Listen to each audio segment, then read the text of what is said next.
Welcome to the Mindful Fire podcast. If you're enjoying the show, please leave a 5-star review on Apple Podcast. My dad will be so grateful. See you next time on the Mindful Fire podcast.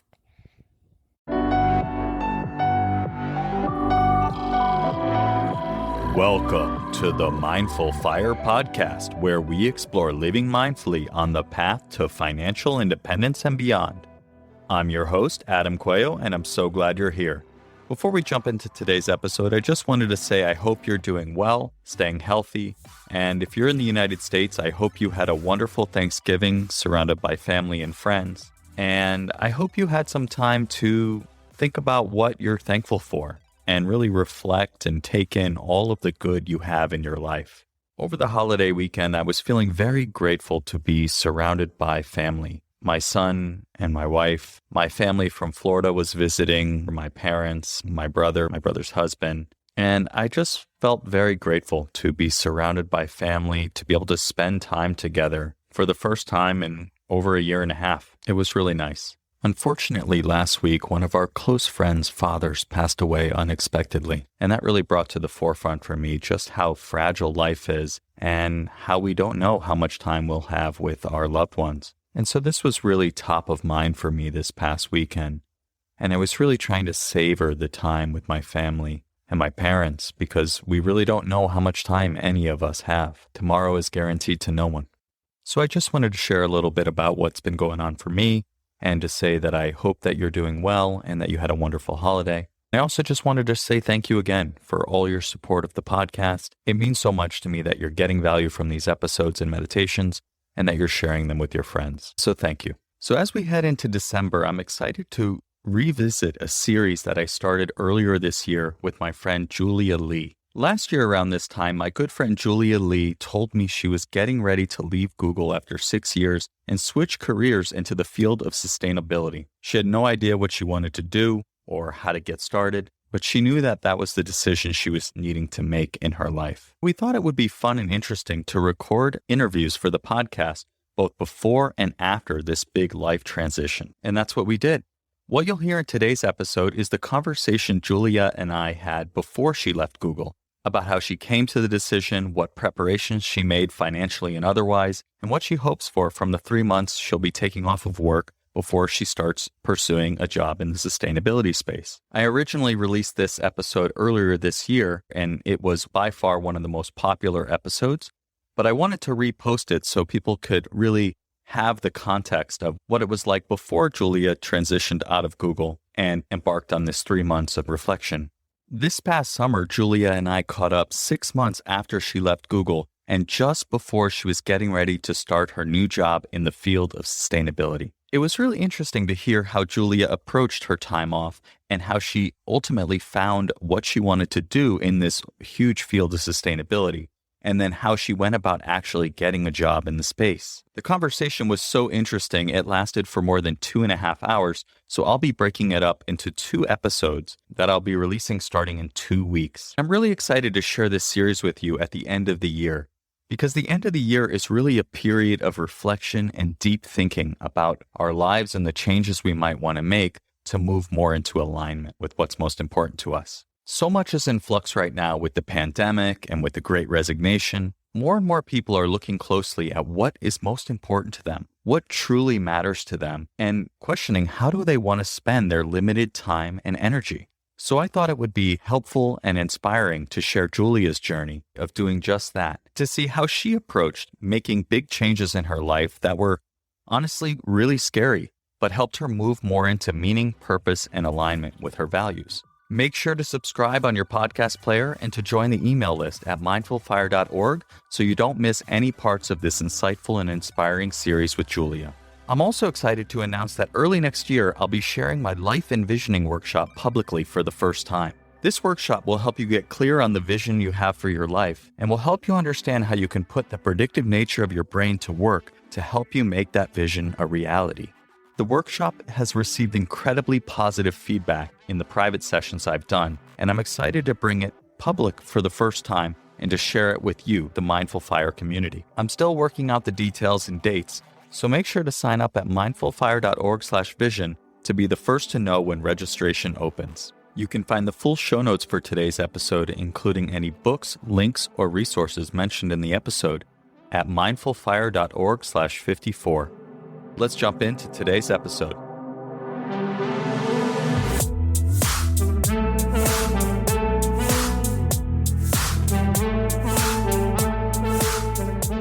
Welcome to the Mindful Fire podcast, Julia. Thanks so much, Adam. I'm so excited to be here with you. Yeah, I'm really excited to have you on the podcast today. For the audience, Julia and I met a few years ago when she was starting to look into becoming a facilitator for a course at Google called Search Inside Yourself. And so the two of us are both now facilitators of that program, but we had a mutual colleague and friend who introduced us to each other, and we had a really great conversation that I think was supposed to be like a half hour, ended up being like 2 hours. Yeah, that was a great first lunch that we had. Yeah, we found that we were quite aligned on a lot of things, including mindfulness and just generally how we try to approach life. So I'm really excited to have you on the podcast. Thanks so much. To begin, I'd love to have you share with our audience a little bit about who you are and what's going on in your life right now. Yeah, sure. So Adam and I recently caught up over chat at work, and I told him about this big life decision I was about to make. It's going to happen in about 2 months from now, which is I am leaving my job at Google to pursue a completely different path. So that's when he invited me on the podcast. But to give a little bit of background on how I got to this point. So in college, I studied neuroscience and business, and I thought that I would go down this route of healthcare or business or consulting or something along those lines. But it was right after I graduated from college that I read this book that changed my life. And it was called Ishmael by Daniel Quinn. It's a very interesting story, so I'm not going to get too much into that. But sometimes you read a book, you have an experience that just completely shifts your perspective. And that was the book for me. And I had this moment where I just realized, oh crap, I studied the wrong thing. I should have studied sustainability, environmentalism. And I just realized that moment that this was the most pressing challenge and opportunity of our lifetime. And that is what I wanted to get into. At the time, though, I had just moved up to San Francisco for a job in healthcare consulting. And I was there for 3 months before I then ended up joining Google. So that was a whole nother story. But I essentially was already on this path in having a pretty standard career. I joined Google as a account strategist for the advertising team. And so I thought to myself, okay, I'll stay here for a couple of years. I'll get my foot in the door at this amazing company. I'll build some experience, and then I'll take all of this experience and use it to transition into sustainability, which is what I eventually want to do. So I always looked at my time at Google as a stepping stone. And I thought I would stay there 4 years. It was this very arbitrary timeline I gave myself because that's how long it takes your first batch of stock to vest that you get when you join the company. And so ever since then, every year I questioned, okay, is it time for me to leave Google yet? And I've been thinking this ever since about 3 years in, and now I've been there almost 6 years. So every year I would think this, and there would be periods where I would have life crisis of sorts, where you have those moments where you're like, oh my gosh, am I on the right path? Am I doing the right thing? And then I think about all the reasons I was still at Google, and I think, okay, no, it's still the right decision for me to be here right now. And it wasn't until about 3 months ago in August when I had the inkling that I think my chapter at Google is finally coming to an end. And I could feel that decision creeping up on me. And so the past couple months has been me coming to terms with that decision and figuring out what I'm going to do once I leave this company that I've been at for 6 years. It has been a very huge part of my life. So that's where I'm at right now.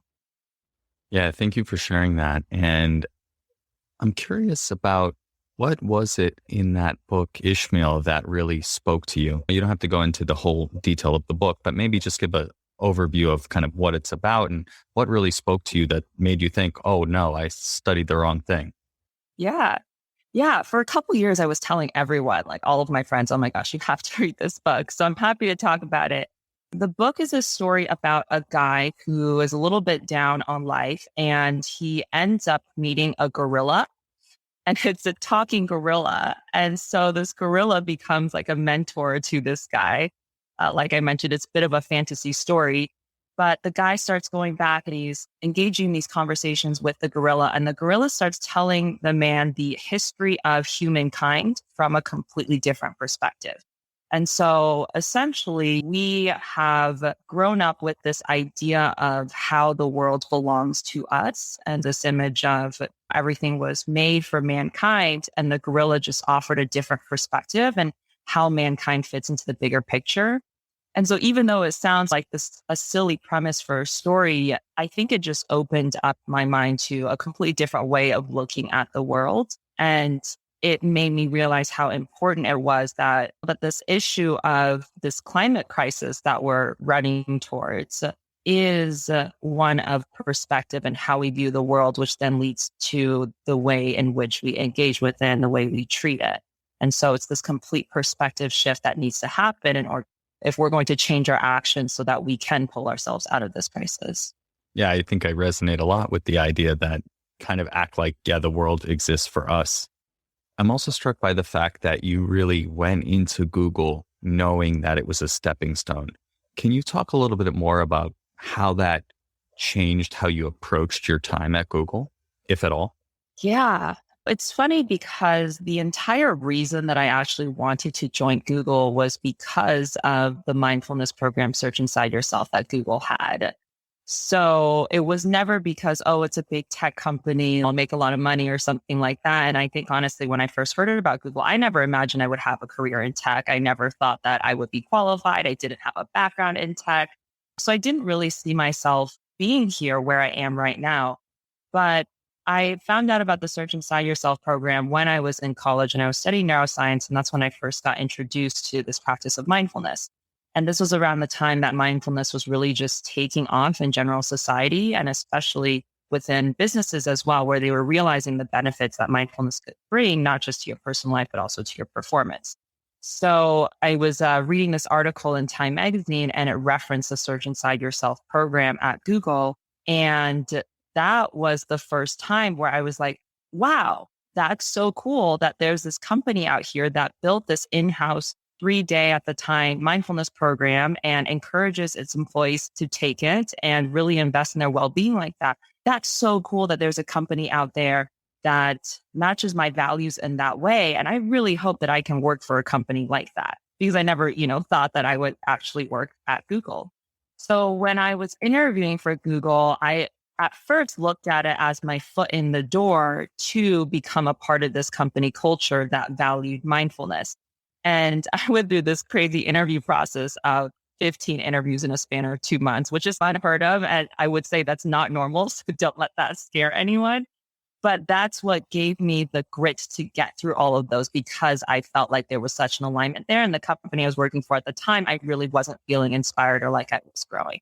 So I got into Google. And like I mentioned, I was essentially an account strategist on the advertising team, working with clients day in and day out. And I always just looked at it as, okay, I'm not doing sustainability related stuff right now, but I am building a skill set in this world of business and business management. And I think I had this perception always that sustainability was going to be such a huge problem that there was going to be job opportunities in every sector of it. That it wasn't just going to be the scientists or the PhDs who were solving for it. It wasn't just going to be the politicians. There were probably going to be startup companies that were going to grow and need someone to run whatever it was. And so I think in the way that it shaped how I approach my job is I always just looked at it as, how can I learn as much as I need to learn during my time here so that I'm able to transition my skills to a completely different industry. I had a career chat with a manager, I think about last year, and I was asking her like how I could make the most out of my time at Google, how I could eventually leave. And she basically told me that I need to figure out what I wanted to get out of my time at Google. And then once I got that out of my time there, then I would know. And I think that was one of the best pieces of advice that I ever got, because what that led me to do is I ended up writing a future resume for myself. So I drafted out this resume and I thought, okay, how do I want my resume to look, let's say after I leave Google? And I just bulleted out the different accomplishments I wanted to have. And I periodically revisited that. And on there, I wanted to have my Google business experience, but I also wanted to be able to speak to some extracurricular sustainability things that I was doing. And having all of this laid out gave me essentially checkboxes to cross off. And I think part of that is also why I'm now at the place where I feel ready to leave, because I look at this and I recognize I've done most of the things on this list that I wanted to do. Some things changed because plans changed, but I feel really good about the point that I'm at right now. And I've also been looking at job opportunities for sustainability companies. And I think for the first time in my life, having now been in my career for 6 years, I recognize, oh, I've developed the skills where I might be able to do some of these jobs. Like I was looking at this position for this startup company and they're making lab grown meat, which is fascinating. I don't think that's exactly what I want to work for, but they had this position for head of strategic partnerships. And right now I work at channel partnerships. So third party partners to Google that then service hundreds or thousands of our end clients. And from my work on this team, I looked at that role and I was like, wow, I could probably do this. And I've never felt that way before. So that's been really exciting. Yeah, that's really interesting. And I'll just say that the way that you're talking is amazing. You're just great. very clear, very concise, very authentic. So just wanted to let you know. Thank you. I wasn't shy. It's great. Yeah, it's really interesting to hear that perspective because I've always been impressed when people know what their intention is for how they're approaching a particular job or opportunity or whatever. There was another guy that I worked with in OPG, and he was only at Google for a year and a half or 2 years or something. And I was like, hey, man, like, why are you leaving? And I got what I came for. So impressive. It's very inspiring. And it's funny that you say that because I don't necessarily put myself in that boat. And it takes other people to remind me of that because sometimes I'll have career chats, with my manager or various mentors, and they always tell me, you're already ahead of the curve because you know exactly where you want to go. Like you already have this direction. And I'm like, yeah, I have this North Star, but it's such a big industry and I don't actually know what I want to do once I get into it. And it's funny because now that it's no longer the end goal of sustainability because I'm actively taking steps to close this chapter at Google and then open that next chapter into sustainability, there's an anxiety that creeps in where I think, oh my God, but now I don't know what I want to do within sustainability and I feel completely lost. And so there's always that level of uncertainty, right? No matter how much it seems like from an outside perspective that someone is very aware of where they want to go. But I do appreciate you saying that. And it's helpful to be reminded of that from a friend. Yeah, absolutely. It's one of those things where I've found it various times in my career that I was just kind of like going through the motions and I'm just kind of like letting things take me where they will. If an opportunity comes up, let me check it out, but not really owning my career or not really owning the direction I want to go, the path that I want to take, the skills that I want to learn. It's just kind of, oh, this is great. This is fine. And it's easy when things are comfortable and fine to just keep doing them. Yeah. But I think it takes some self-awareness to step back and say, okay, this might be great, but like, where am I trying to go? How aligned am I with my values on a day-to-day basis? And can I make some tweaks? Can I make some adjustments that get me more down that path, either in this existing role or in a new opportunity? And so that's definitely something that's top of mind for me right now. Yeah. Yeah. It's hard to say no to things too. Is one thing to recognize is when people are throwing opportunities at us, and especially if they're great opportunities and there's something that you're going to learn from. I think sometimes it's okay just to go with the flow too and just say yes to what comes because you don't really know what's on the other side of that door. So there's that sense of curiosity, it seems, just to say, okay, let's see what happens. Yeah. And one thing you mentioned was this idea of writing a future resume. Are there any other exercises or conversations that you could recommend people have to think about this question of where am I trying to go and am I aligning myself with the right path? Yeah. I love this question because it gives me an opportunity to talk about this exercise we do in Search Inside Yourself, which I'm sure very well, maybe your listeners don't. It's called an envisioning exercise. So essentially what you do is you take a couple minutes to write a journal entry as if it's a journal entry from the future. And so you write it in the present tense, but you pretend like it's 3 years from now, 5 years from now, 10 years from now.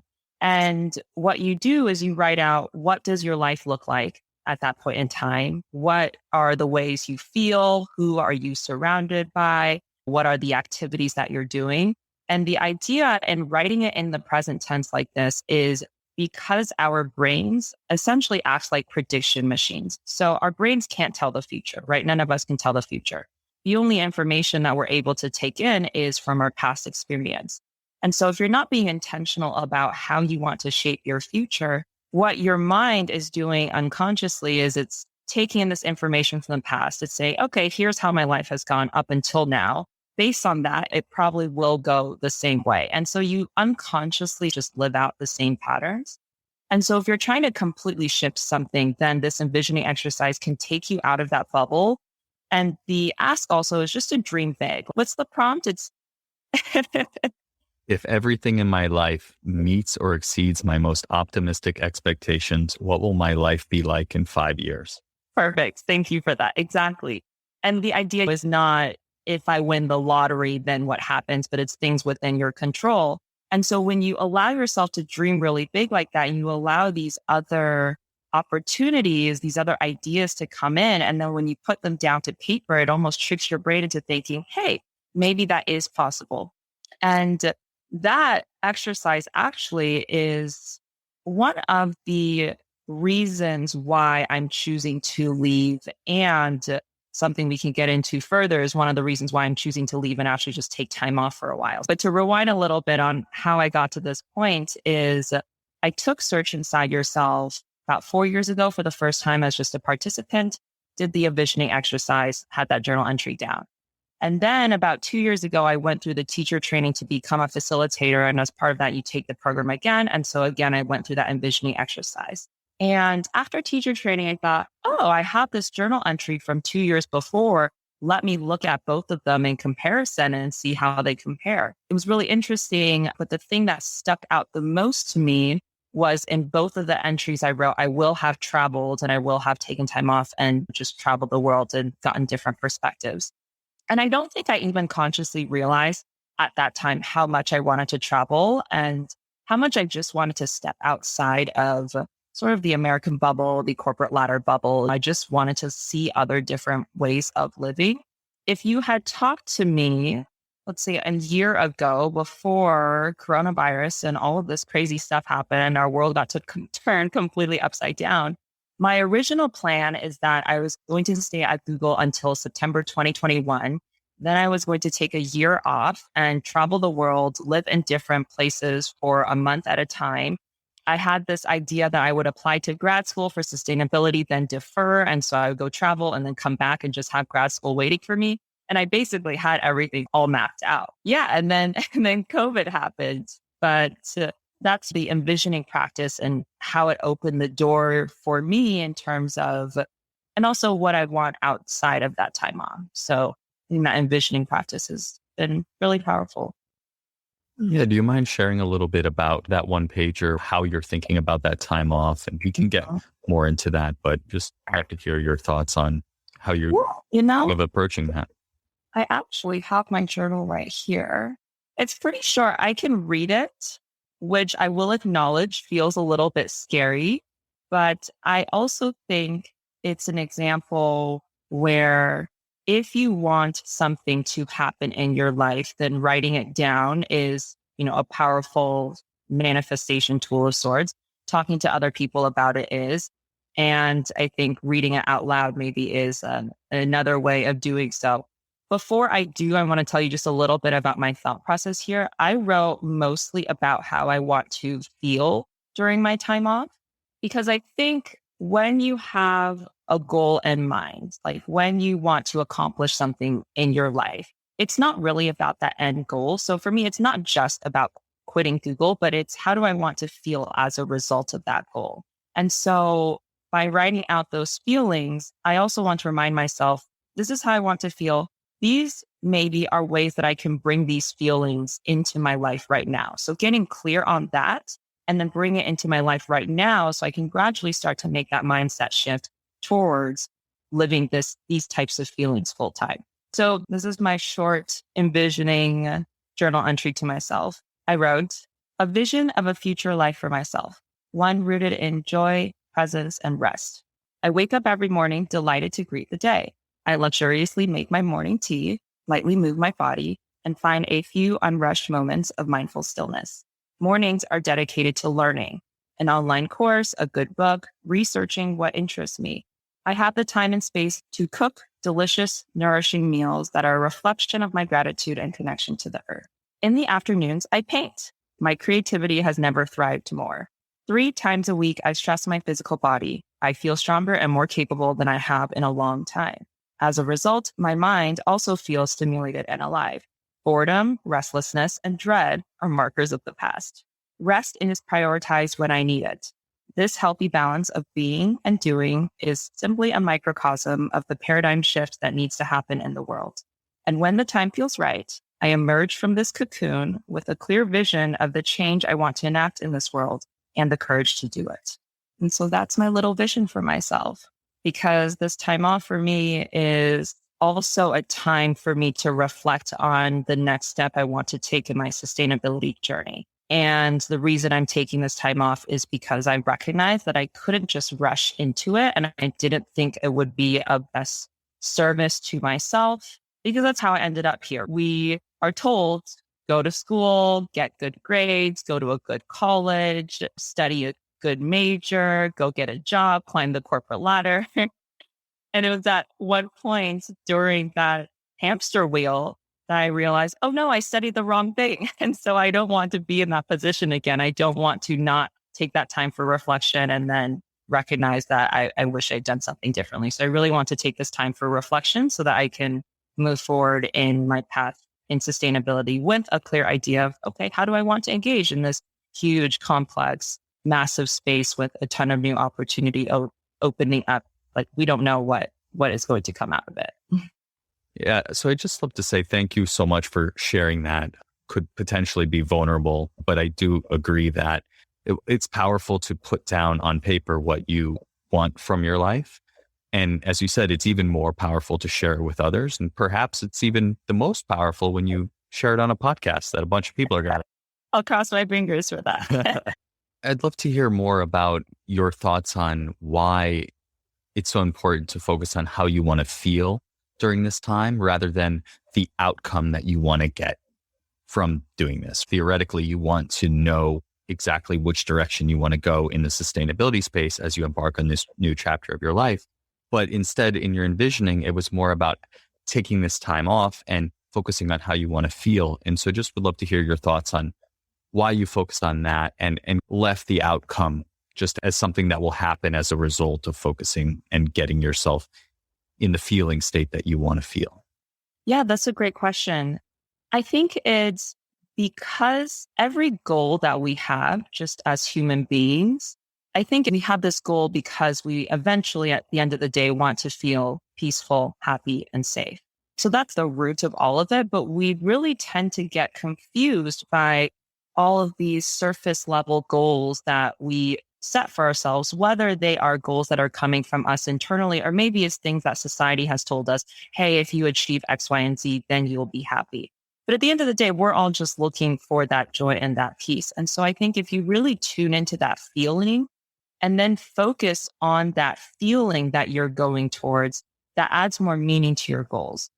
Let's say we use finances as an example, because you run a financial podcast and you have this goal of retiring by the time you're 35. I think what you want to challenge yourself to do is to really consider, why do I want to retire by the time I'm 35? What's the purpose of that? What is this going to bring me? It's not just about the amount of money that you make, right? Because the money is a means to an end. So what is that end for yourself? Is it the freedom to pursue full-time things that you truly care about? Is it more time to spend with your family? Is it that you will be able to pursue certain hobbies and just fun things that you want to do in life. So getting really clear on that end. And then I also think of this as just this idea of there's a lot of talk in the spiritual space about manifestation and law of attraction and how to bring these things into your life. And I think of this as manifestation 101, which is think about how you want to feel at the end of your goal, and then look for ways to bring that feeling into your life right now. Because or else you're just living for this future state. You're just thinking, oh, once I achieve X, Y, and Z, then I'll be happy. But if you're constantly living in that type of mindset, once you get there, you haven't practiced being happy. So how are you supposed to suddenly flip a switch and just be happy because you have an arbitrary amount of money in your bank account? And I think as people, we're always striving for that next thing. And so once you achieve a certain goal, there probably will be another goal that comes up, just you're not aware of that goal yet. But if you're constantly in that striving mindset, then you're missing out on the time that you have right now. And so that feeling piece is you are consciously training yourself along the way to achieve that end state that you want to feel. That is also part of your journey in getting there. Or else you end up there, you have that same mindset. And there's also this idea of neuroplasticity. It's something we talk a lot about in mindfulness, which is that you have the power to change your brain based on what you pay attention to. And I think one thing that really struck me is a mindfulness teacher that I follow. I remember one time they said, neuroplasticity is happening all the time, whether you're conscious of it or not. And so how can you be more conscious about the ways in which you want to shape your brain instead of just going by default? I want to feel more creative. I want to practice my ability to rest. I want to engage with the world in a way that's not just about money, but more so about the purpose and the contribution that I'm making. So how can I bring all of those aspects into my life right now? And I think in writing this envisioning statement, there's little pieces of that I've been able to pull in. For example, right now during the pandemic is the first time in my life that I built a healthy morning routine for myself, because I had never had the time before. And I'd always wake up and I would just rush to get to work, or in San Francisco to get on the shuttle and get to work.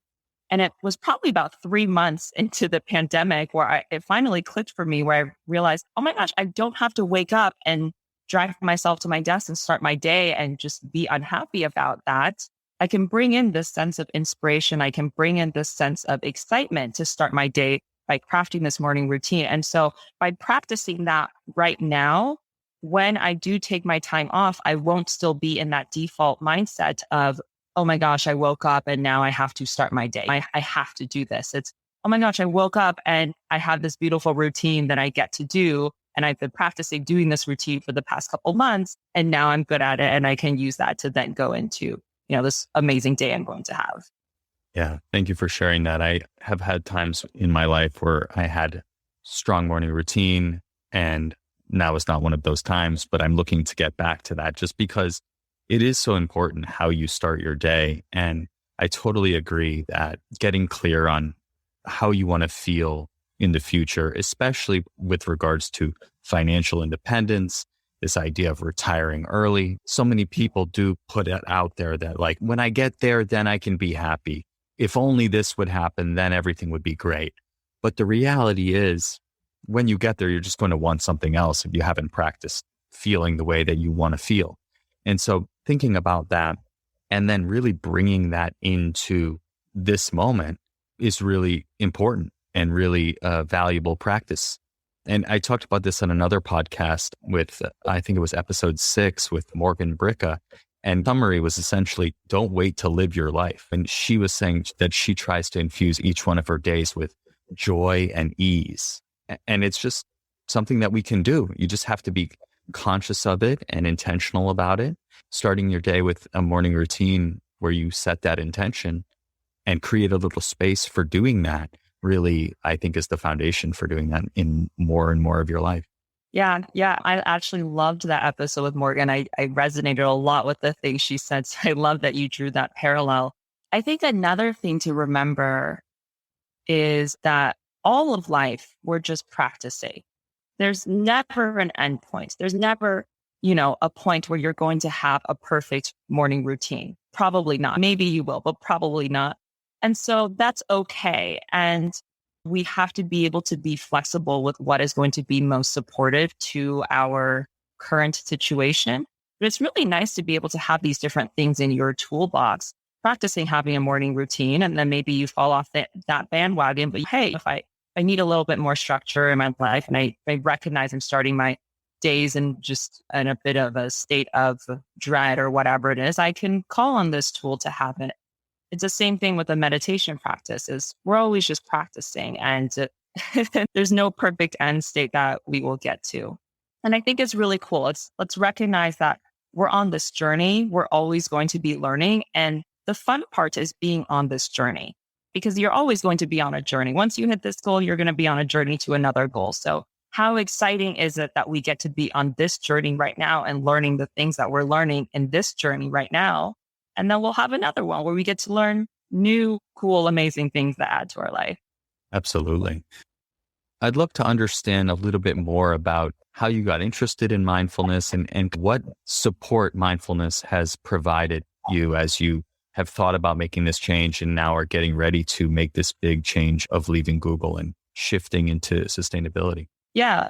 Funny story about mindfulness is it was also a book that opened the doors to mindfulness for me. And that book was The Power of Now by Eckhart Tolle. And I read that book in college. And I think it was just the first time that it made me realize there was a different option than the monkey mind we're so used to, which is always worrying about the future, ruminating on the past.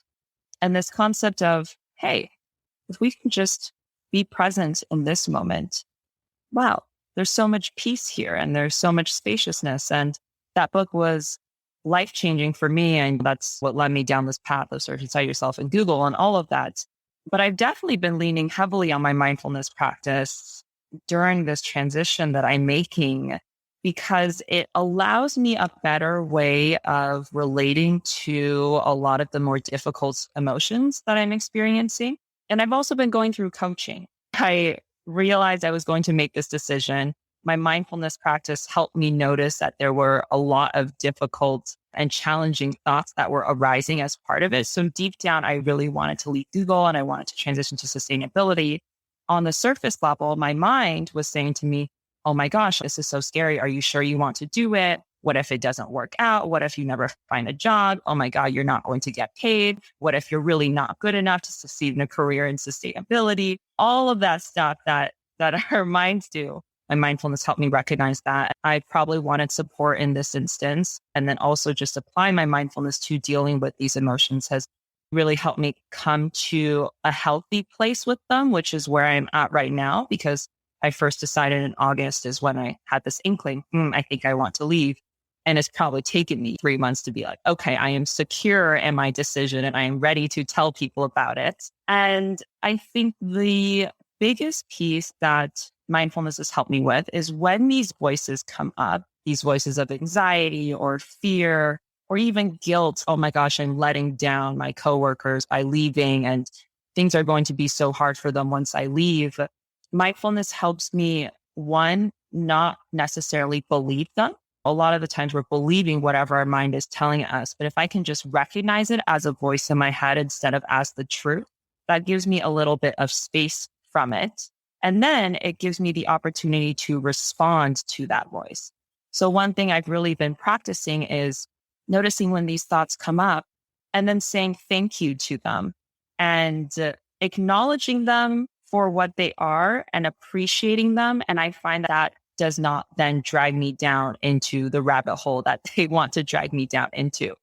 One example is it also comes in waves, right? Me being at peace with this decision and then me feeling really anxious about it. And I would say this week, I have been feeling a little bit anxious about it because I've been researching all of these really cool sustainability companies and reading up on their founders. And it's triggered a huge amount of imposter syndrome in myself where I'm like, oh my gosh, there's no way I could do what they do. There's no way I could start a company. I don't think I can do that. And it's this not good enough voice that's talking in my head and it makes me feel like crap. And so that's where I bring in my mindfulness practice. It's, okay, I have this voice. It's telling me I'm not good enough. It's not the truth. It's just a voice. And what can I say in response to this voice? And what I've been practicing saying is, thank you for showing me how much opportunity there is for me to grow in this industry that I still know very little about. And so that is to the voice of this anxiety and this imposter syndrome. When I feel really fearful, I'm not going to be making money. What if all these things happen? I say to that voice, thank you for showing me that I care about security and I care about maintaining my well-being. And this voice of guilt, oh, I'm going to leave my team and now everyone else is going to have so much responsibility because I'm not there and their well-being is going to suffer. And I say to that voice, thank you for showing me that I care about being a good teammate and I genuinely care about the well-being of the people that I work with. And so that's been really helpful. And that's something that I've learned from coaching. Mindfulness has also helped me, like I said, recognize when I want to get support for these things that feel challenging to deal with by myself, because none of us could get through life alone as much as we might want to think that we can. Yeah. And it gives us a different perspective. Yeah. Thank you for sharing that. In those examples, especially, I think those are really useful because we all have this voice inside of our head that is doubting us or criticizing us or whatever it may be. It's different flavors for different people, but just the idea of acknowledging it, thanking it for trying to keep you safe in one way or another, or trying to point things out. And it's just a nice reframing that you're doing for that. So thank you for sharing that. Yeah. And the other piece to remind yourself of is that if you are going to continue learning and growing as a person, you are always going to come up against these walls. And that it's never going to be, oh, once I hit a certain spot, I'm going to feel completely secure in my skill set and my worth and all of this. It's like we're always going to come up against it. So mindfulness also helps me recognize that this is part of my journey. I'm feeling this way because I am about to make a huge shift in my life and jump into an incredible opportunity for myself. And that's part of this journey. And like how cool it is that I get to practice dealing with these demons that I have, that everyone has. Yeah. So I'd love to shift gears a little bit into the idea of sustainability. Obviously, you've thought a lot about sustainability, but I'd love for you to just share how you see personal sustainability and environmental sustainability as similar or different. Yeah, it's something I thought a lot about in about Q3 of this year, if I'm going to put it in work speak, Q3. And the reason I say that is because I write a sustainability newsletter at work. It's a biweekly newsletter. It's something that I launched last year. And a lot of the concepts that I'm talking about here, they've gone into my ability to launch this newsletter, getting over the fears around that, imposter syndrome, whatever. But I've been writing this newsletter for about a year. And then in July, I remember it was the 4th of July weekend. And I just thought, oh, I'll skip a week. I don't really feel like writing it this week. And then the next, week came around and I was like, oh, it's just like, I don't feel like I can do this right now. And then weeks turn into months. And basically, I just completely stopped writing this newsletter. Like it was just like I Irish goodbye to everyone. And there was this sense of guilt where I really was like, oh my gosh, I'm such a bad sustainability person. I can't even keep up with my own newsletter. Do I really even care about sustainability if I can't even do this? And all those voices, and that was going on in my head. But at the same time, there was just a lot happening in the world. We were going through the global pandemic, and there was so much systemic racism that was coming to light. And people were being made aware of it. And there was so much tension and just this really difficult energy to deal with that was happening in the world. It felt like to me that all of society was doing its shadow work at the same time, but not by choice. And there was a lot to reckon with. So I was just feeling, honestly, very emotionally exhausted. And I wasn't feeling inspired to care about sustainability because it felt like there were more pressing issues that I needed to educate myself on and other ways that I needed to engage with the world. So it was very much this tug of war in my mind, feeling bad on one hand, but on the other hand, I was really trying to practice self-compassion. I was just like, I don't think I want to do this right now. I don't think I have the energy for it. And I really just need to rest and process and deal with everything else happening. I was just wondering the entire time, am I ever going to pick up this newsletter again? And it was 3 months later that I finally felt ready. And I was trying to think about what I was going to write about. And I decided to just write about this idea of personal sustainability that I had been reflecting on. So teasing apart my thoughts on why I stopped writing it and what was leading me to coming back to write it. And I wrote an episode called It's Okay to Rest. And the idea that I was really noodling on was essentially the climate crisis that we're in right now is a result of this system that we have built. And this system operates on a false belief that our world is full of infinite resources, that we can continue growing, we can continue extracting, we can continue doing more and more forever into infinity. And we know that's just not possible. From a completely rational perspective, our resources are finite, right? That is what has gotten us into the problem that we're in the first place. Now, if we are going to then transition that into the idea of how we expect ourselves to operate, I think we also live in that type of mindset.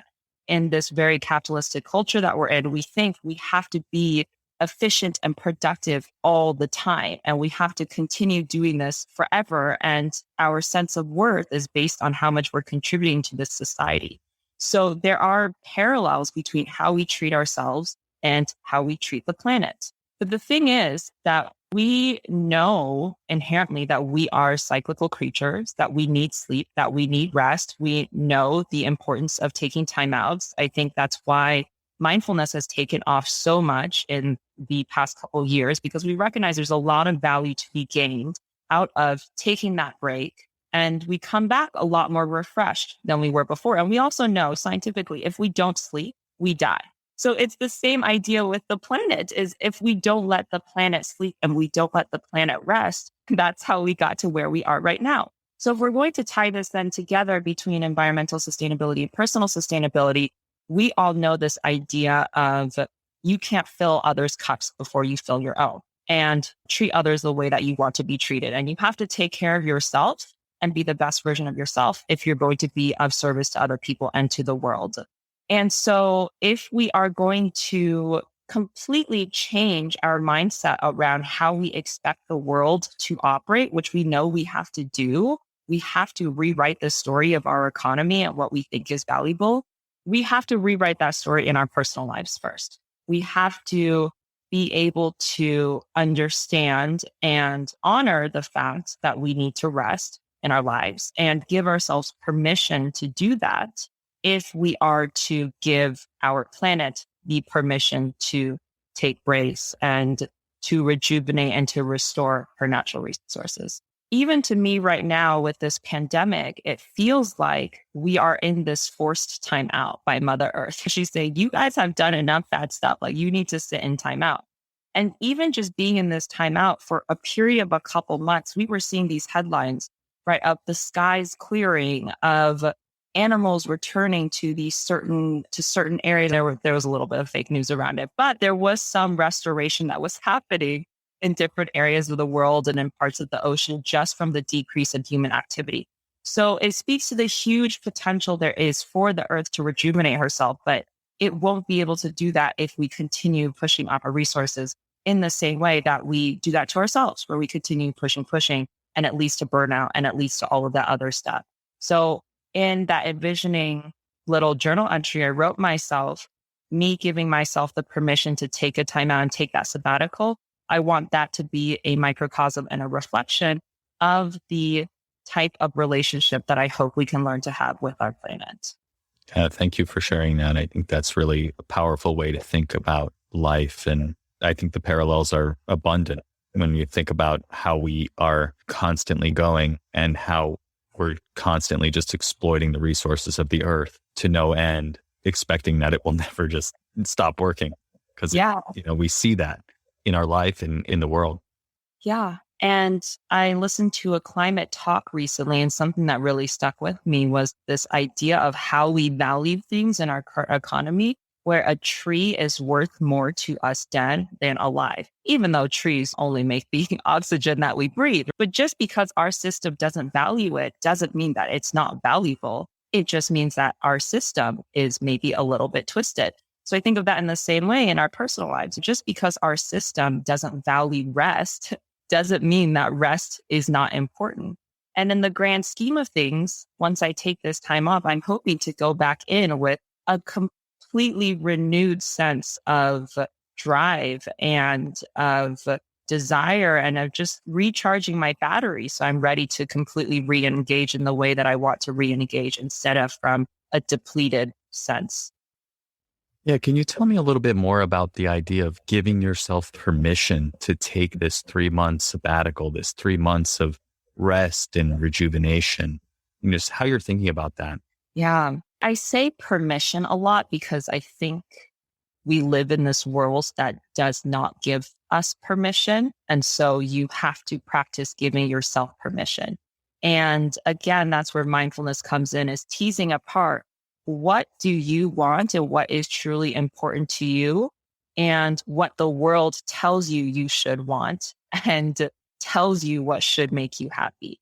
Part of that is just as simple as, hey, I feel I want to take a Friday off this week because I need a mental health break. And I did that a few times at the beginning of quarantine because we were all just locked in our houses and no one was going anywhere. And it was just the same old. And I was like, no, I just need a day off. I need an extra 3-day weekend.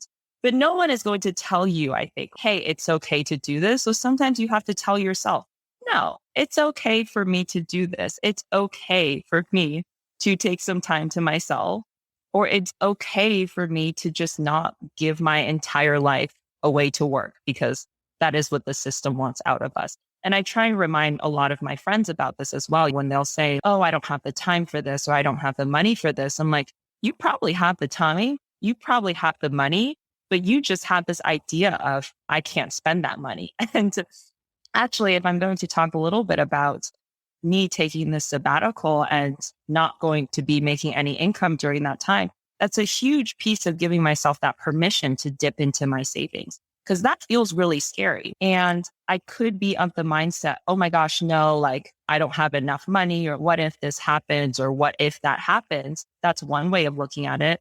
Or the other way of looking at it is, I worked really hard to save up all this money and to get to a place where I finally feel financially secure and stable, and I've paid off my student loans and all of that. And this is a gift that I'm giving to myself, and I'm going to give myself permission to take that gift. And I talked to a friend who left Google. I've been talking to a lot of friends who left Google to get their advice. So some of this is far from them and just learnings from other people. But she really helped me because she said she was a friend who took off, I think she was going to take off 3 months last year. It turned into 9 months. And so I asked her about just from a financial perspective, because I was really worrying about it for a bit. And she said, yeah, sometimes I look at my savings and do I think, oh, I wish there was a little bit more money in there? Yeah, sure. But I also would not trade that time that I gave myself for the world, because it gave me the space to think about what it was I actually wanted to do. She also made a career pivot based on that time off, and she didn't know she was going to make that pivot before she took that time off. So that's what came out of the time off. And she says, it's my savings, it's my money. I can always make more money, but I can't ever give that time to myself or trade that for anything. And that's why I also say money is a means to an end. Money has no inherent value in and of itself. It's what do you want that money to be able to do for you? And for me personally, is I want that money to buy myself a little bit of freedom from this corporate ladder that I've been trained to climb for 6 years, and to give myself permission to have that freedom for at least a little bit. And then we'll see what happens. Yeah, I think it's super brave. And I think you really just hit on all of the fears and thoughts that I personally have, and I think a lot of people have, right? That the whole idea, oh, what will happen if I step away from work? Or will I have enough money? Will having a gap on my resume ruin me forever? This idea that's sold to us that you can't have a gap on your resume is just like baffling to me. Yeah. Yeah. And it's not everywhere in the world. It's in Europe, they take gap years all the time. And so I think that's why it's also so helpful to just be able to talk to other people and get a different perspective, because we can really get stuck in our own echo chamber, whether it's just our small circle of family or friends, or whether it's inside our own head. Yeah, no, it's interesting because as I mentioned, I was recording a podcast yesterday with a friend who also left Google several years ago. And he is Australian and grew up in Australia and was living in New York City for about 3 years. And we were talking about this idea of just the pace at which things are happening within Google, within the United States, that it's just aggressive, it's constant. And we were talking about this idea of different types of value. We were talking about this idea of financial value is only one metric. And we're really talking about if before you can fill up other people's cup, you need to fill up your own cup. And really the best way to make an impact in the world is to make sure that your immediate local environment, yourself, your family, your friends are taken care of in a good place, instead of just looking out like, oh, I'm going to go save the world. Why don't you save yourself first? And it's so easy I get so caught up in that. And in that episode, I talk a lot about the podcast as a good and a bad thing in terms of my approach to doing that. Yeah. Why do you say a good and a bad thing? I'm curious. Yeah, I think it's really around the pressure that I put on myself to produce the podcast. It's probably similar to the pressure that you were feeling to produce the newsletter. You've committed to some timetable and then find that I'm constantly just like running right up against the deadline, right? Like I'm putting out an episode next Tuesday. Is that episode ready? No, not yet. Yeah. And so it's just that pace that I'm trying to keep up, and it's self-imposed. And so maybe I need to take a little bit of a step back and say, what do I need? How do I want to feel? What's this sense of rest that I can create?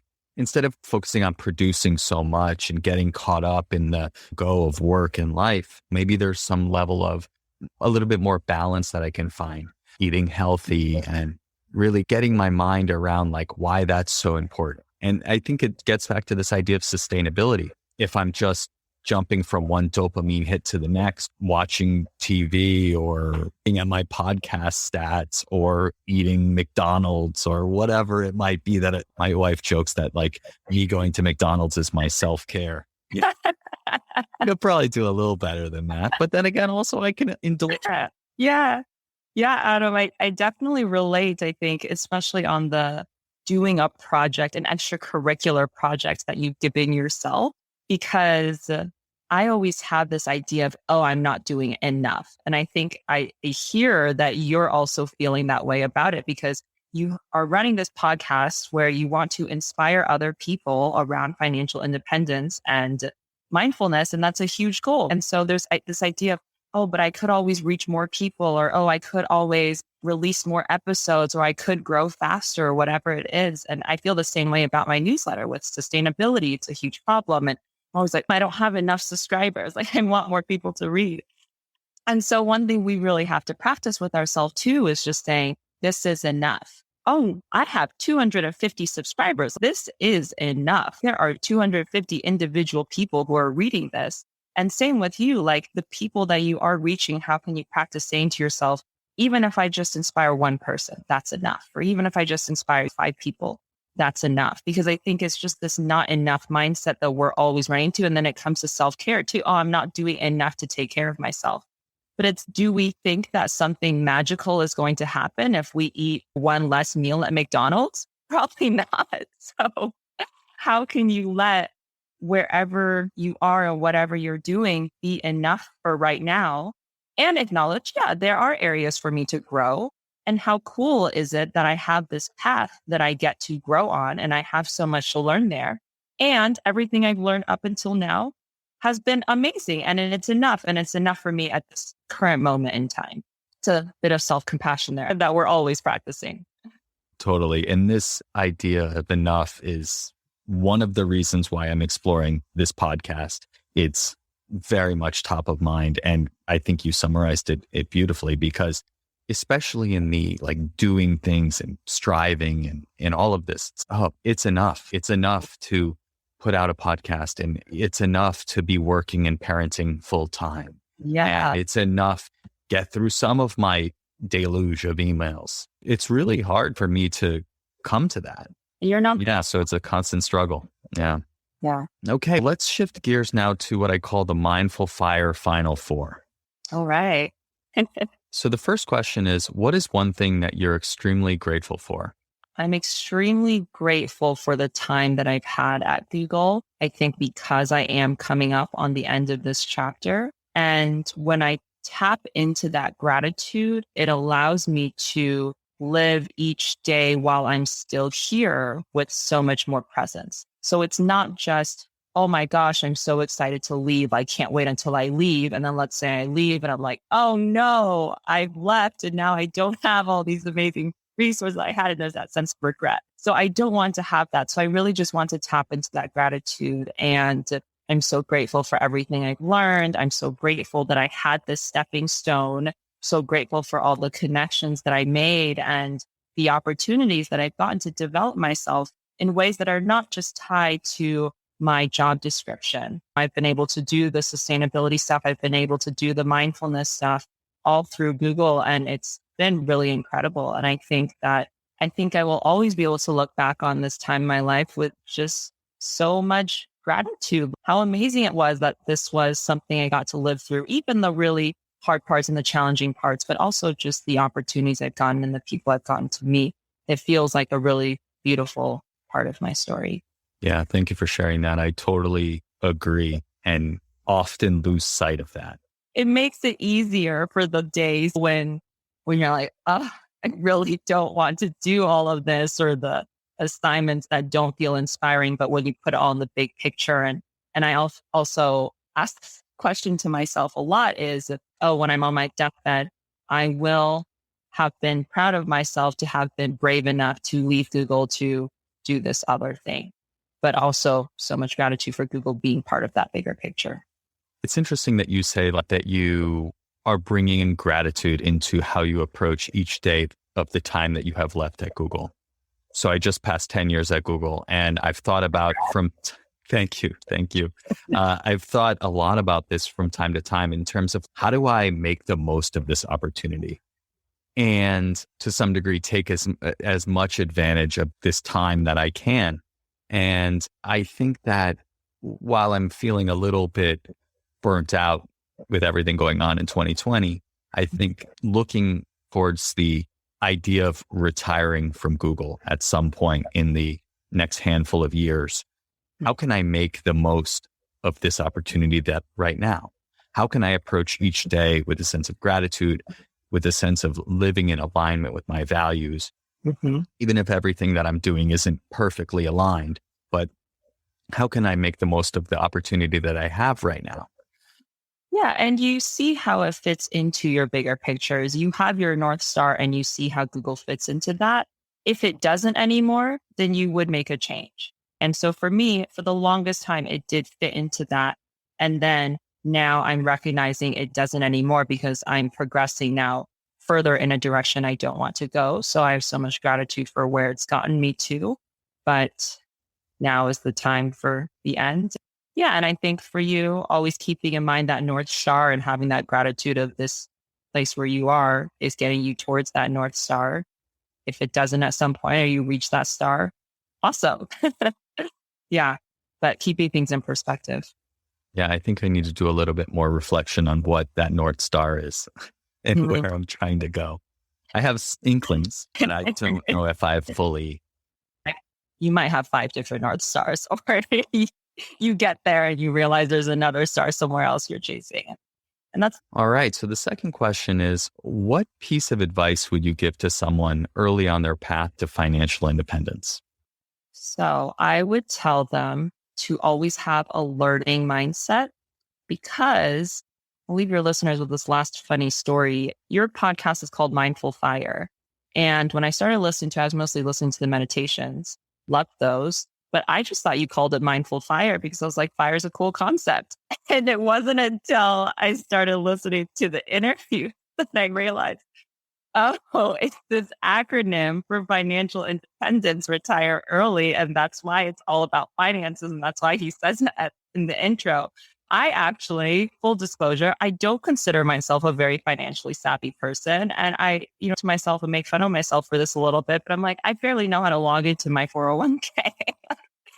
So I'm not a role model in that sense. But part of the reason part of the thing that I want to do during my time off as well is to get my finances in order and to figure out how to invest my money and all of that. So I think for anyone who maybe is in my shoes, just understand that you have the capacity to learn it. And it feels to me right now like a very big, scary world that is very confusing to me. And I've talked to financial advisors and I've tried to read about it. And I've literally studied a 401k multiple times and I still can't figure out what's going on. Or I can figure that out. I don't know about the Roth stuff and the IRA stuff. I still get those mixed up, but that you can learn. And again, just appreciating where you are in your own journey. And for me, that's, wow, good job. I paid off all my student loans and I've saved up enough money to do something that I want to do. And I finally feel secure for the first time ever as an adult. And I have that safety net and just being grateful for that. And then everything else I'm going to learn along the way, and anyone else can too. Said. And as you are exploring that, I would highly recommend reading this book called The Simple Path to Wealth by a guy named J.L. Collins. So anyone who's early in their path to financial independence, that book really lays out the path. It makes it very clear that investing doesn't need to be scary, doesn't need to be complicated, and is the path that I'm following. That's great. They said it right. Yeah. Yeah, I have a reading list of books I'm going to read during my time off about money. So I will definitely add that one too. And I haven't heard of it. Yeah. Fantastic. Another good one, just for your list, if you are interested, is called Your Money or Your Life by Vicki Robin. She's like the godmother of the financial independence movement. Fantastic. So that's another good one. I will note those down. Thank you. And the third question is, what piece of advice would you give to someone getting started with meditation and mindfulness? I would say that the goal of meditation is not to have no thoughts, because sometimes that is a misconception. The goal of meditation is to be able to relate to your thoughts in a healthy way, because your brain is going to always make thoughts. That's what your brain is designed to do. In the same way your heart is designed to beat. As much as you can't stop your heart from beating, you can't stop your mind from making thoughts. So just keep that in mind. Sometimes people put so much pressure on themselves when they think, I have to sit down, I have to not have a single thought. And that is a perfect meditation practice. I've been meditating now for, like 8 years. And that is not how my meditation look is. My mind is a whirlwind up there most of the time. But what it will help you do is just to get a little bit of spaciousness from them and recognize that you are not your thoughts and you don't have to believe all of your thoughts, but that you can leverage them and use them in a way that best services you instead of being a victim to them. Absolutely. Well said. And I think that, that's a very common misconception of what mindfulness is. And the definition of mindfulness has essentially two aspects to it. The awareness that arises from paying attention on purpose in the present moment, non-judgmentally. Mm-hmm. And for the longest time of meditating, probably 6 of my 8 years meditating, I was so focused on the attention piece. My attention should be on my breath. If it wanders, I bring it back.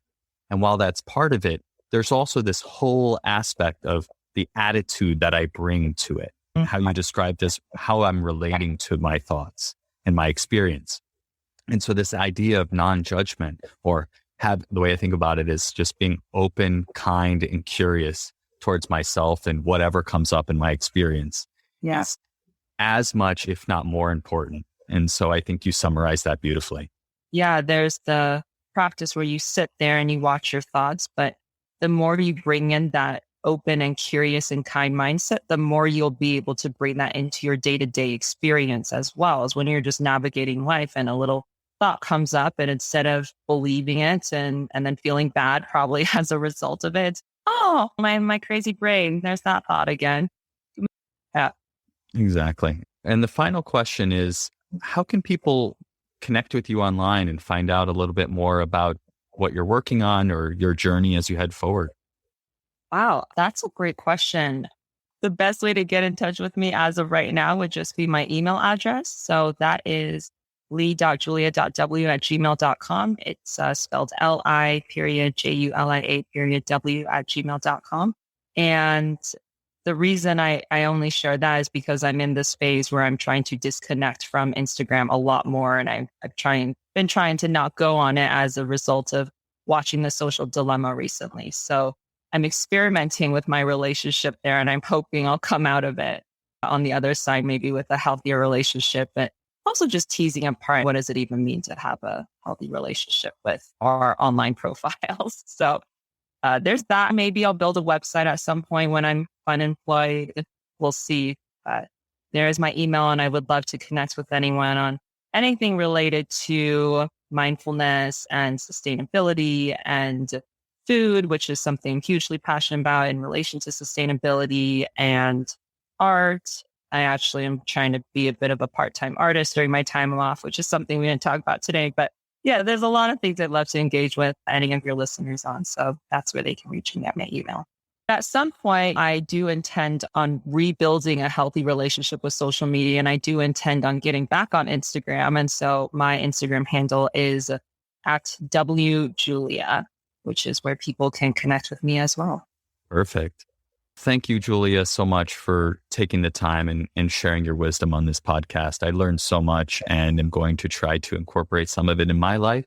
And so thank you so much for joining me today on the Mindful Fire podcast. And thank you so much, Adam, for having me. I really enjoyed our conversation. This was lovely and so great to spend this afternoon with you. Thank you. Likewise. And I'll just say for the audience that Julia and I are planning on recording another episode, maybe 5 or 6 months down the road, once she's taken this time off and started thinking about embarking on her next chapter in the sustainability space. So definitely subscribe so that you can see that future episode as well and see what Julia is up to in the future. Thank you so much for joining me on today's episode of the Mindful Fire podcast. If you got value from today's episode and you've been getting value up until this point, please hit subscribe on the platform you're listening to this on. This just lets the providers know you're getting value from the episodes and you'd like to be here when we produce additional content. And if you found today's episode valuable, please do share it with a friend or two who might get value from the episode. As a reminder, each Tuesday as part of the Mindful Fire podcast, I release either a guided meditation or an inspiring interview diving into the concepts of mindfulness and financial independence. And if you're enjoying the podcast, it'd mean the world to me if you could write a 5-star review on Apple Podcast, which just helps more people find out about the message of financial independence and mindfulness. Thanks again, and we'll catch you next time on the Mindful Fire podcast.